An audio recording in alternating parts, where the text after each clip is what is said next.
কেমন হবে যদি তুমি হঠাৎ করে সব জায়গা থেকে গায়েব হয়ে যাও? না, আমি তোমাকে পৃথিবী বা পরিবার ছেড়ে গায়েব হওয়ার কথা বলছি না, বলছি সোশ্যাল মিডিয়া আড্ডার অলসতা থেকে গায়েব হওয়ার কথা। এই 10 মাস তুমি ফেসবুকে রিলস না দিলে কেউ তোমাকে ভুলে যাবে না, ইনস্টাগ্রামে ছবি না দিলেও তুমি হারিয়ে যাবে না। এই 10 মাসের জন্য শুধু একটা কথা মনে রাখতে হবে, তুমি একা এসেছো, একাই চলে যাবে। কার জন্য সময় নষ্ট করার দরকার নেই, পিছনে তাকানোর দরকার নেই। সবকিছু ভুলে গিয়ে তোমাকে একটানা 10 মাস নিজের জন্য, নিজের পরিবারের জন্য, নিজের লক্ষ্য আর নিজের ভবিষ্যতের জন্য সময় দিতে হবে। লাইফে কোনো ডিস্ট্রাকশন রাখা যাবে না, হোক সেটা বন্ধু বান্ধব, আত্মীয় স্বজন, সোশ্যাল মিডিয়া, আড্ডা, মজামাস্তি, যাই হোক। যে জিনিসগুলো তোমাকে তোমার লক্ষ্য থেকে দূরে সরিয়ে দেয়, সে সব কিছু থেকে নিখোঁজ হয়ে যেতে হবে। ভুলে যেতে হবে দুনিয়াতে তোমার কেউ আছে। জানলে হয়তো বিশ্বাস করতে চাইবে না, তবুও বলছি, দুনিয়ার সবচেয়ে সফল মানুষগুলো একটা সময় গায়েব হয়ে গিয়েছিল। তারা কোথাও যেত না, কোনো কিছু সেলিব্রেট করতো না, কারো স্টোরি সিন করতো না। তারা শুধু নিজেদের নিয়ে ব্যস্ত থাকতো। ধরো তোমার সামনে একটা বিশাল পাহাড়, তোমার চারপাশ থেকে সবাই বলছে এই পাহাড়টি তুমি আগামী 10 বছরেও পার হতে পারবে না। তুমি হয়তো তাদের কথা বিশ্বাস করে বসে আছো, ভাবছো ব্যাপারটা খুবই কঠিন এবং অনেক সময় সাপেক্ষ। কিন্তু যদি বলি সেই 10 বছরের পাহাড় তুমি চাইলে মাত্র 10 মাসে পাড়ি দিতে পারো। এই অসম্ভবকে সম্ভব করার রহস্য ধাপে ধাপে খুলে যাবে নগর বায়োস্কোপের আজকের এই ভিডিওটির প্রতিটি মিনিটে মিনিটে। কারণ আজকের এই ভিডিওতে আমি তোমাকে এমন কিছু অভ্যাস শিখিয়ে দিতে যাচ্ছি, যদি তুমি সেগুলো মেনে চলতে পারো তাহলে আগামী 10 বছরের সফলতা তুমি মাত্র 10 মাসে আদায় করে নিতে পারবে। তাই ধৈর্য ধরে ভিডিওতে বলা প্রত্যেকটি হ্যাবিটস শিখে নাও, পারলে একটা খাতায় লিখে রাখো। সেই সাথে কমেন্টে জানিয়ে যেও কারা কারা সত্যিকারের সিরিয়াস হয়ে এই চ্যালেঞ্জ গ্রহণ করছো। হয়তো আজ থেকেই শুরু হবে তোমার জীবনের সবচেয়ে বড় ট্রান্সফরমেশন। নাম্বার 1, সময়ের সঠিক মূল্যায়ন। সময় চলে যায়, কারোর জন্য অপেক্ষা করে না। আমরা সবাই ভাবি যে সময় তো আছে, ধীরে সুস্থে কাজ করলে একদিন ঠিকই লক্ষ্যে পৌঁছে যাব। কিন্তু বাস্তবতা হলো সেই একদিনটা আর আসে না। ছোট্ট একটা ঘটনা শোনাই। একটা ছেলে ছিল যার প্রতিদিনের বেশিরভাগ সময় কেটে যেত মোবাইলে। Free fire, PUBG, Netflix, YouTube, এগুলোর মধ্যেই তার দিনে প্রায় 10 ঘন্টারও বেশি সময় চলে যেত। পরিবারের সদস্যরাও বিষয়টি নিয়ে খুব চিন্তিত ছিল। ছেলেটির বাবা ছেলেটিকে শুধু একটা কথা বলেছিল, বয়স তো বাড়ছে, কিন্তু এখনো তো নিজের পায়ে দাঁড়াতে শিখলি না। আমি যদি না থাকি তাহলে তোর মার ভাই বোনদের কি হবে? এই কথাটি ছেলেটির মনে গভীরভাবে গেঁথে যায়। সেই রাতে তার আর ঘুম হয় না। বাবার এই কথাটা তার মাথায় বারবার ঘুরতে থাকে। পরদিন সে নিজের ফোন বন্ধ করে দেয় আর একটা তালিকা তৈরি করলো যে ঠিক কোন কোন কারণে তার সময় আর এনার্জি নষ্ট হচ্ছে। এরপর সে নিজেকে পুরোপুরি বদলে ফেলতে শুরু করে। সবাই বলতে শুরু করলো, কিরে তুই পাগল হয়ে গেছিস নাকি? তবে সেই ছেলেটি আর আগের মতো ছিল না। সে শুধু একটা জিনিসে বিশ্বাস করত, যারা স্বপ্ন দেখে তারা ঘুমায় না। তার ঠিক কয়েক মাস পর ফেসবুকে একটা পোস্ট ভাইরাল হয়, 22 বছর বয়সে আমি এখন নিজের ডিজিটাল এজেন্সির সিইও। 20 জনের একটা টিম আমার আন্ডারে কাজ করে। ধন্যবাদ বাবা তোমার সেই কথাটির জন্য। তুমি যদি চাও তবে তুমিও হতে পারো সেই ছেলেটির মতো। শুধু দরকার 10 মাসের মতো সিরিয়াস হার্ডওয়ার্ক আর ডেডিকেশন। হার্ভার্ড ইউনিভার্সিটির এক বিখ্যাত গবেষণায় বলা হয়েছে, যারা নির্দিষ্ট সময়ের মধ্যে তাদের লক্ষ্য পূরণ করতে চায় তারা সাধারণ মানুষের তুলনায় 10 গুণ বেশি ফোকাসড এবং প্রোডাক্টিভ হয়। অর্থাৎ লক্ষ্য ঠিক করলেই হবে না, লক্ষ্যের একটা সময়সীমা থাকতেই হবে। কারণ সময়সীমাই সফলতার গতি নির্ধারণ করে। এখন একটা বাস্তবতা শোনো।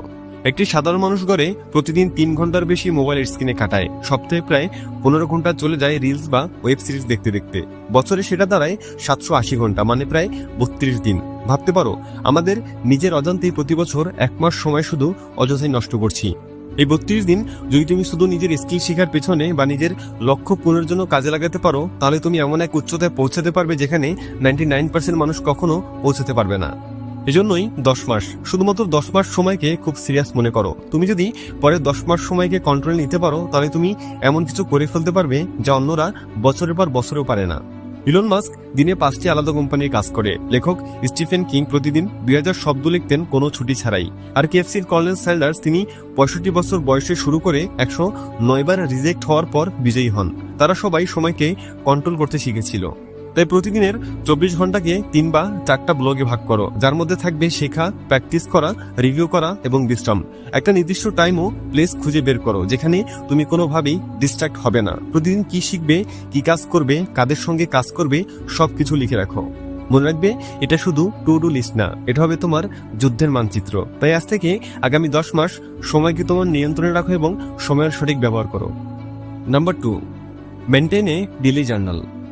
ভাবো তো, তুমি সারাদিন কত মানুষের সঙ্গে কথা বলো, মা বাবা, ভাই বোন, বন্ধু বান্ধব, আরো কতজনের সঙ্গে, কিন্তু সবচেয়ে গুরুত্বপূর্ণ একজন মানুষের সঙ্গে আমরা প্রায় সময় কথা বলি না। আর সেই মানুষটাকে জানো? তুমি নিজেই। তোমার মন, তোমার চিন্তা, তোমার ভয়, তোমার স্বপ্ন, এই সবকিছুর সঙ্গে নিজের একটা গভীর সম্পর্ক গড়ে তুলতে না পারলে জীবনে কখনোই সাকসেসফুল হওয়া যায় না। আর এই জন্যই দরকার একটা জার্নাল, যেখানে তুমি প্রতিদিন নিজের সঙ্গে একটু সময় কাটাবে, লিখে ফেলবে নিজের মনের কথা। তবে জার্নাল মানে শুধু একটা খাতায় লেখা না, জার্নাল হলো নিজেকে বোঝার একটা দারুণ উপায়। তুমি প্রতিদিন কি করলে, কি ভাবলে, কিসে কষ্ট পেলে, কি শিখলে, এই সবকিছু যদি লিখে ফেলো, তাহলে একসময় তুমি নিজেই নিজের সবচেয়ে ভালো বন্ধু হয়ে উঠবে। অনেক সময় মন খারাপ হয়, কিন্তু কাউকে বলা যায় না। সেই সময় জার্নালে হয় তোমার শ্রোতা, তোমার সাপোর্ট সিস্টেম। সায়েন্স বলছে প্রতিদিন লিখলে মন পরিষ্কার থাকে, চিন্তা শক্তি বাড়ে, এমনকি যে কোনো ডিসিশন নিতেও কনফিডেন্স পাওয়া যায়।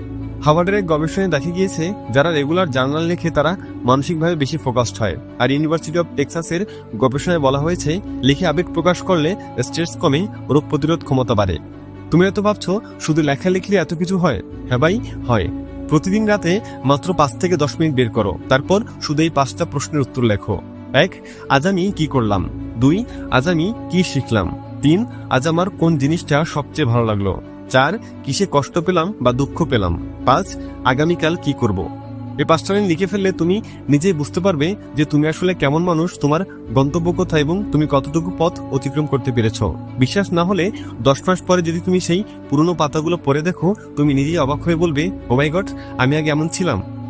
নাম্বার 3, কম্পেয়ার করা বন্ধ করো।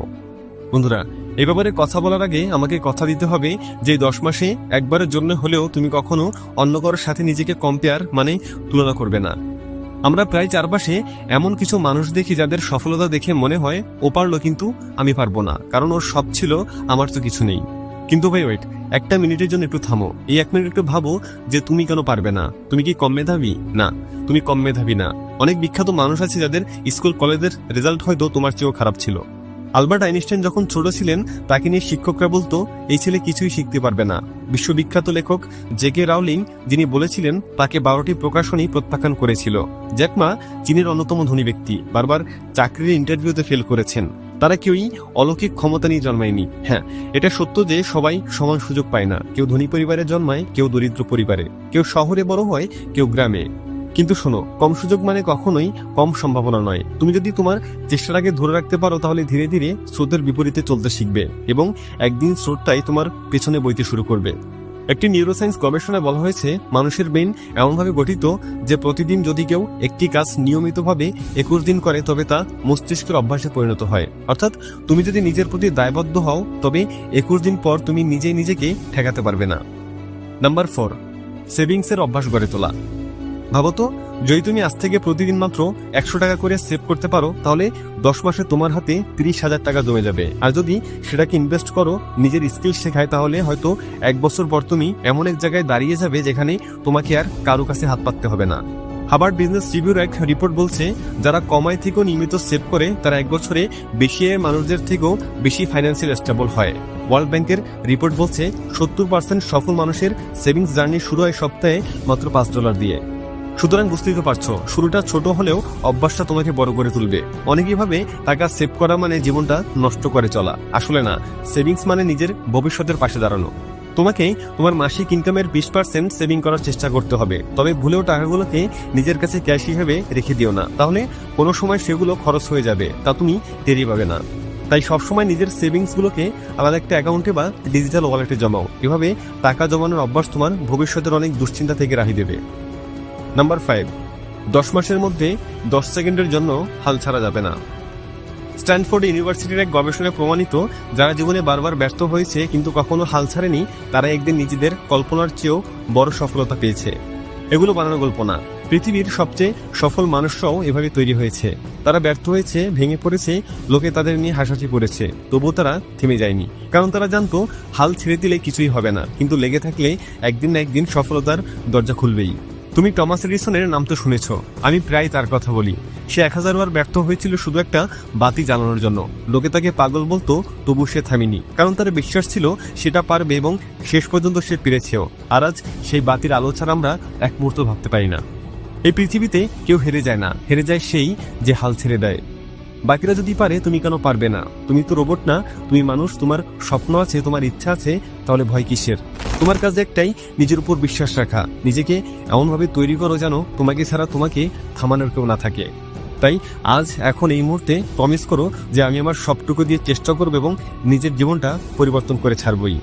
ভিডিওটা ভালো লাগলে একটা লাইক করতে পারো। দেখা হচ্ছে পরবর্তী ভিডিওতে, ততক্ষণ পর্যন্ত সাবস্ক্রাইব করে নগর ব্যাসকোপের সাথেই থাকো। Thanks for watching.